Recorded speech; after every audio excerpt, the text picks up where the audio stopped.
Please be seated. All right, we're going to start off with a little exercise this morning. I want you to think of somebody you love. It could be more than one person. Hopefully it is. No competition. All right, you got it? Yep. How many of you were thinking about a politician?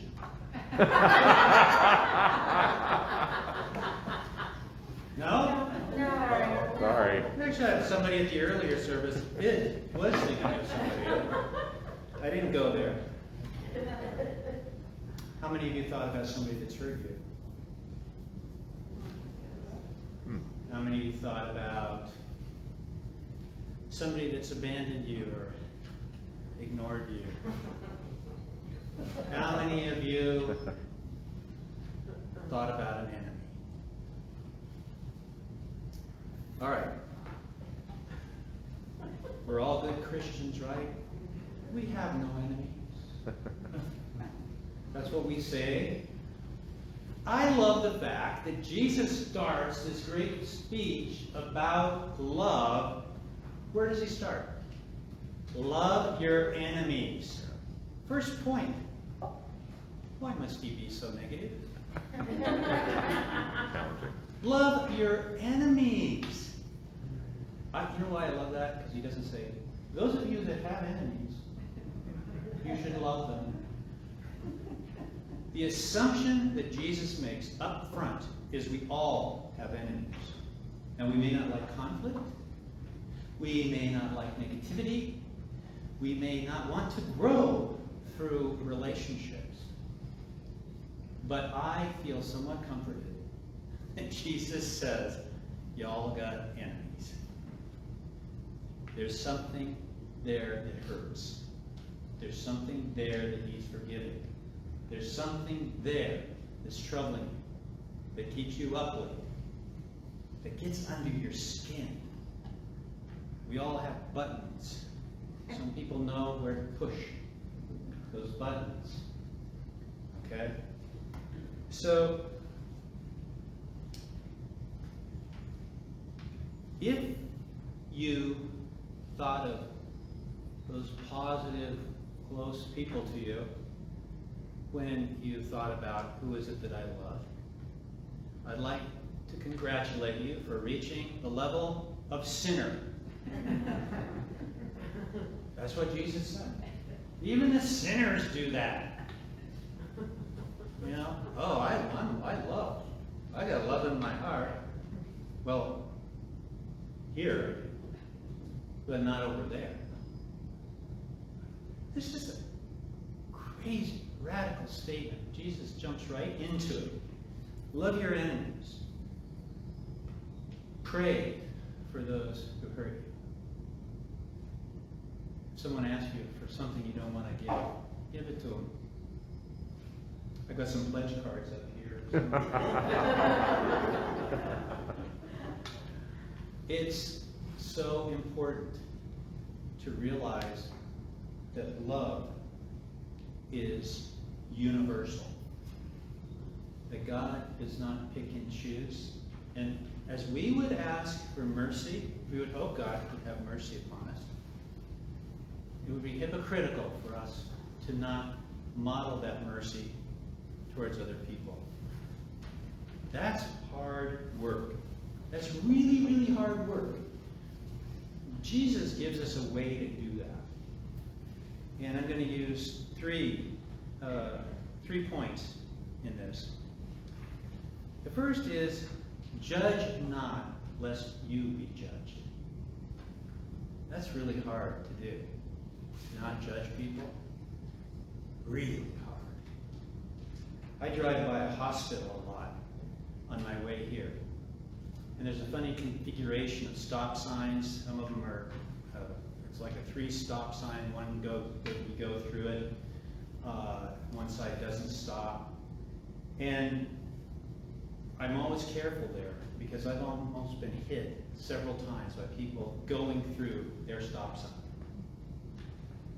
And sometimes I just want to send them to the hospital.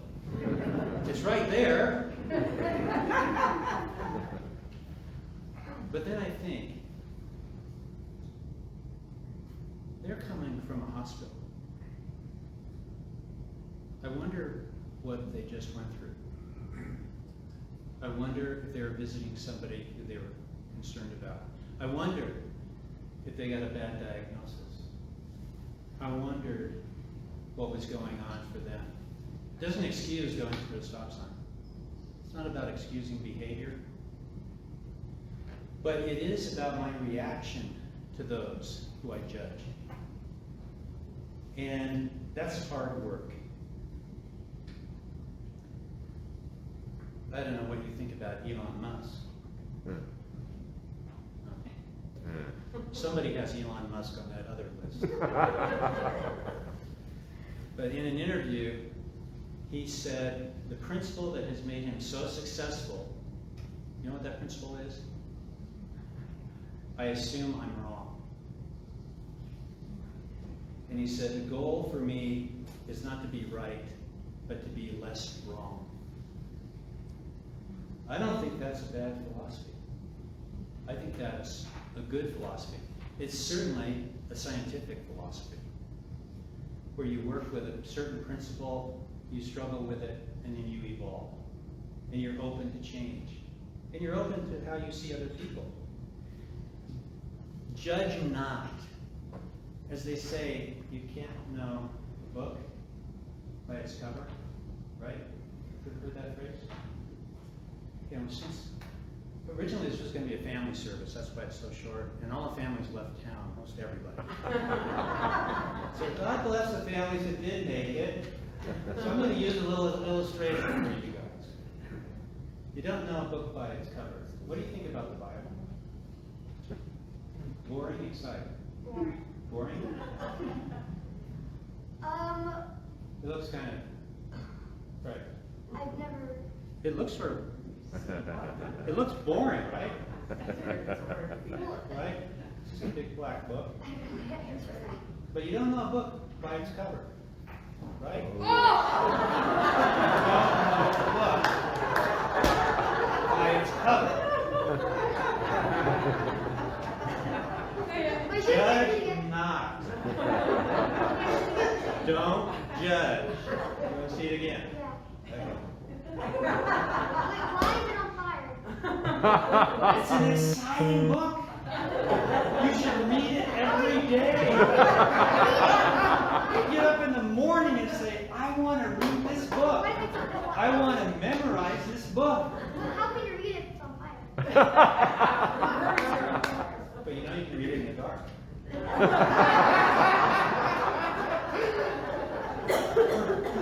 Judge not.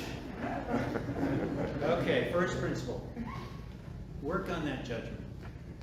Second, this is going to be a hard one for you. It's not about you. Why do we make everything about us? What someone said, the way someone's acted. We were hurt, and it was about us. It wasn't about them or what's going on in their lives. It's about us. So, Jesus says something very profound, and we sort of gloss over it. You know, we think of God as being forgiving. But you know why God is forgiving? Jesus puts it really well. From the cross. I mean, from a place where you really don't want to forgive what just happened to you or is happening to you. You're abandoned. You're being crucified. You're being mocked. You're being stripped. You're being hung on a cross. Someone put a crown of thorns on your head. Blood is streaming down your face. And your mother is watching this. And what does Jesus say? Forgive them, for they know not what they do. You want to forgive somebody? Know that they do not know what they're doing. It's not about you. They don't know what they are doing. Judge not. know that it's not about you. And finally, it's about you. Which is to say that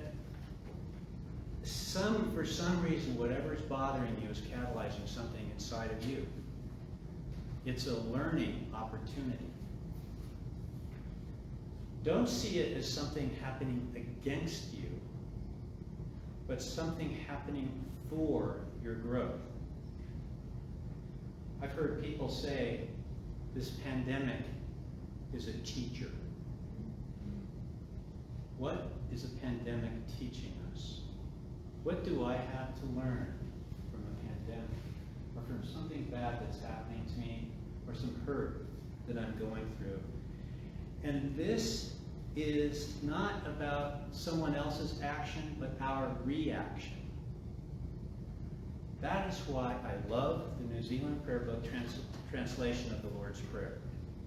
You think about it, it says, "Forgive us our trespasses as we forgive those who have trespassed against us." Right? It sort of gives this image of someone's tromped all over us. It's their fault. They did something. I am a victim of someone else's actions. The New Zealand Prayer Book puts it this way: from the hurts we absorb from one another, forgive us. Do you see the difference between those? One is a victim interpretation. Someone hurt us, someone tromped all over us, and that's why I'm feeling the way I am. The other one is more powerful. It says we have the ability to absorb or not absorb hurt. I like to refer to that as the Tai Chi version of spirituality. Some negativity is coming at you. You're being critiqued. Someone is looking down on you. Somebody is mistreating you. And rather than let it hit you, you sidestep that energy. A, because it's not about you. And because you have the power to absorb or not absorb. So if you are absorbing it, and we all do it, I'm not saying that this is easy. It all hits us. Then the issue is, what am I going to learn from this? Why does this bother me so much? And what can I do about it? How do I respond to it? How am I absorbing hurt? And why am I absorbing it in the way that I'm doing that? This is an amazing teaching by Jesus. But it brings us back to seeing the world a little differently. Seeing people, every person on this planet with a story, an unfolding story. Seeing them as loved by God. Seeing them as somebody who needs to share their story and to be listened to, just like we too need to share our story. So during the meditation today, I want you to think about where you are absorbing hurt from others, and to ask yourself why that is, and to offer it to God. See what you can learn from it. For when we free ourselves from being a victim, we also free ourselves to do the powerful work of love that, as our baptism vows phrase it, respects the dignity of all people, including yourself.